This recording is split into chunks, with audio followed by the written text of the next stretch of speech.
이사야서 63장 1절부터 14절의 줄거리입니다. 62장에서 예루살렘의 구원을 약속하셨던 주님은 이제 63장에서 에돔에 대한 심판 선언을 하십니다. 에돔은 과거 이스라엘을 오랫동안 괴롭힌 형제 나라입니다. 그들은 유다가 바벨론에 심판받을 때 함께 유다를 침공했던 민족입니다. 주님은 이러한 죄악을 저지른 그들을 직접 심판하시겠다고 말씀하십니다. 반면 이스라엘은 과거 주님의 구원 역사를 기억하며 또다시 구원을 소망하고 있습니다. 과거 온 세상을 떠들썩하게 했던 홍해 사건을 기억하며 주님의 구원을 간구하고 있습니다. 1절부터 6절입니다. 에돔에서 오시는 이분은 누구신가? 붉게 물든 옷을 입고 보스라에서 오시는 이분은 누구신가? 화려한 옷차림으로 권세당당하게 걸어오시는 이분은 누구신가? 그는 바로 나다. 의를 말하는 자요 구원의 권능을 가진 자다. 어찌하여 포도주 틀을 밟는 사람의 옷과 같으냐? 나는 혼자서 포도주 틀을 밟듯이 민족들을 짓밟았다. 민족들 가운데서 나를 도와 함께 일한 자가 아무도 없었다.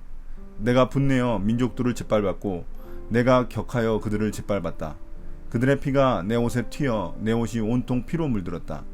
복수할 날이 다가왔고 구원의 해가 이르렀다는 생각이 들었으나 아무리 살펴보아도 나를 도와서 나와 함께 일할 사람이 없었다. 나를 거들어주는 사람이 없다니 놀라운 일이었다.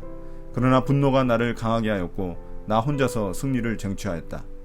내가 분노하여 민족들을 짓밟았으며 내가 진노하여 그들이 취하여 비틀거리게 하였고 그들의 피가 땅에 쏟아지게 하였다. 이 단락은 예언자가 질문하고 주님이 답하십니다. 에돔 방향을 바라보고 있던 예언자는 붉게 물든 옷을 입고 오는 사람을 바라봅니다. 에돔이라는 단어는 붉은색이라는 의미를 가지고 있습니다. 보스라는 에돔의 수도였습니다. 에돔은 야곱의 형 에서의 후손들이 세운 나라입니다. 그런데 그들은 유다가 바벨론에 멸망할 때 도와주지 않고 앞장서서 유다를 침공한 나라입니다. 그래서 에돔은 주님께 불순종한 대표적인 나라로 주님의 심판이 선포되고 있습니다. 주님은 마치 전쟁에서 승리하고 돌아오는 장수처럼 옷이 피로 물들어 있습니다. 이는 에돔을 심판하고 돌아오시는 길임을 의미합니다. 주님은 자신이 의를 말하며 권능을 가진 분임을 드러내십니다. 이는 주님의 에돔 심판이 정당하다는 사실을 의미하는 것입니다. 또한 에돔을 심판하신 이유가 이스라엘 백성들을 구원하시기 위한 것임을 말해줍니다. 2절에서 예언자는 왜 옷이 붉은지에 대해 묻습니다. 3절은 이에 대한 주님의 답변입니다. 당시 포도주 틀은 심판의 상징이었습니다. 주님이 심판하는 분임을 드러내고 있는 것입니다. 주님은 홀로 에돔을 심판하셨고 그 피로 인해 옷이 붉어졌다고 말씀하십니다. 에돔을 심판하는 날은 복수의 날이지만 이스라엘 백성들에게는 구원의 날이기도 합니다. 7절부터 10절입니다. 나는 주님께서 베풀어 주신 변함없는 사랑을 말하고 주님께서 우리에게 하여 주신 일로 주님을 찬양하였습니다. 주님께서 우리 모두에게 베푸신 은혜, 그의 긍휼과 그의 풍성한 자비를 따라서 이스라엘 집에 베푸신 크신 은총을 내가 전하렵니다. 주님께서 이르시기를 그들은 나의 백성이며 그들은 나를 속이지 않는 자녀들이다 하셨습니다. 그런 다음에 그들의 구원자가 되어 주셨습니다. 주님께서는 그들이 고난을 받을 때에 주님께서도 친히 고난을 받으셨습니다. 천사를 보내셔서 그들을 구하게 하시지 않고 주님께서 친히 그들을 구해 주셨습니다. 사랑과 긍휼로 그들을 구하여 주시고 옛적 오랜 세월 동안 그들을 지켜들고 안아주셨습니다. 그러나 그들은 반역하고 그의 거룩하신 영을 근심하게 했습니다. 그러므로 그는 도리어 그들의 대적이 되셔서 친히 그들과 싸우셨습니다. 이제 예언자는 과거 이스라엘에게 베풀어 주신 주님의 사랑을 회상하며 찬양합니다.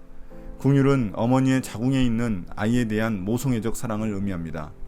주님은 이스라엘과의 약속에 따라 항상 그들에게 은총을 내려주셨습니다. 과거에 베풀어 주신 사랑 이야기를 8절부터 하고 있습니다. 8절은 이스라엘 백성들이 주님에 의해 선택된 백성이라는 사실을 강조합니다. 주님은 이스라엘 백성들이 자신을 배신하지 않을 백성이라고 신뢰를 갖고 계셨습니다. 이스라엘이 주님을 실망시키지 않으리라 믿으셨습니다. 그래서 주님은 이스라엘 백성들이 고난을 받을 때 함께 고난을 받으셨습니다. 그리고 주님은 사랑과 긍휼을 베푸셔서 천사들이 아닌 본인이 직접 그들을 구원하셨습니다.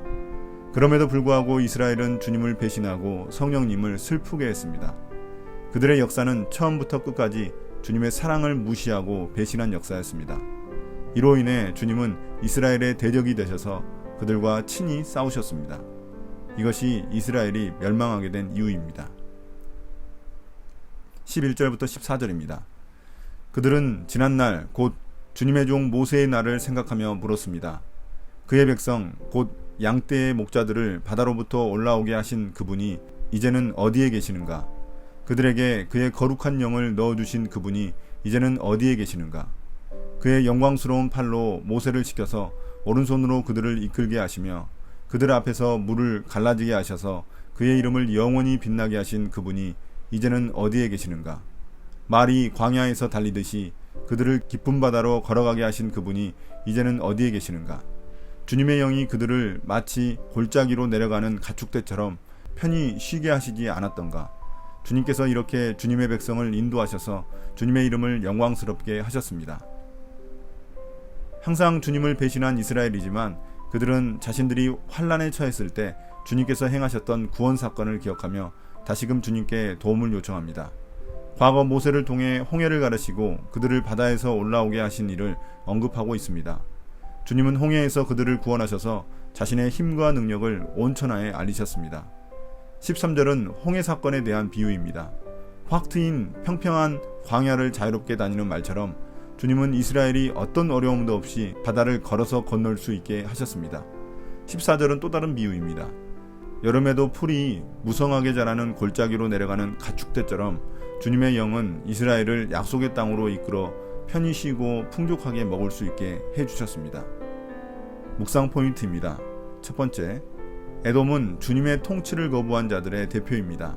주님은 그들을 가만 놔두지 않으시고 그들을 심판하실 것입니다. 그런데 그 심판의 날이 믿는 자들에게는 구원의 날입니다. 그러므로 악인들의 형통을 부러워하지 말고 그들의 심판을 믿읍시다. 두 번째, 주님의 은혜로 선택받은 이스라엘이지만 항상 주님을 배신했습니다. 비록 그들이 심판받았고 구원받을 자격이 없지만 주님은 다시금 그들을 구원해 주십니다. 주님의 사랑은 변하지 않습니다. 우리의 형편과 상관없는 주님의 변함없는 사랑에 의지해서 나아갑시다. 나의 기도입니다. 주님, 과거 제가 어려웠을 때에도 나를 구원해 주셨습니다. 지금의 제 모든 사정도 제 깊은 속마음도 다 아시리라 믿습니다. 홍해를 가르치는 분께서 제 삶의 문제들도 가르치고 구원해 주실 줄 믿습니다. 주님을 더욱 신뢰하며 또다시 주님의 구원을 경험하게 해주세요. 예수님 이름으로 기도드립니다. 아멘.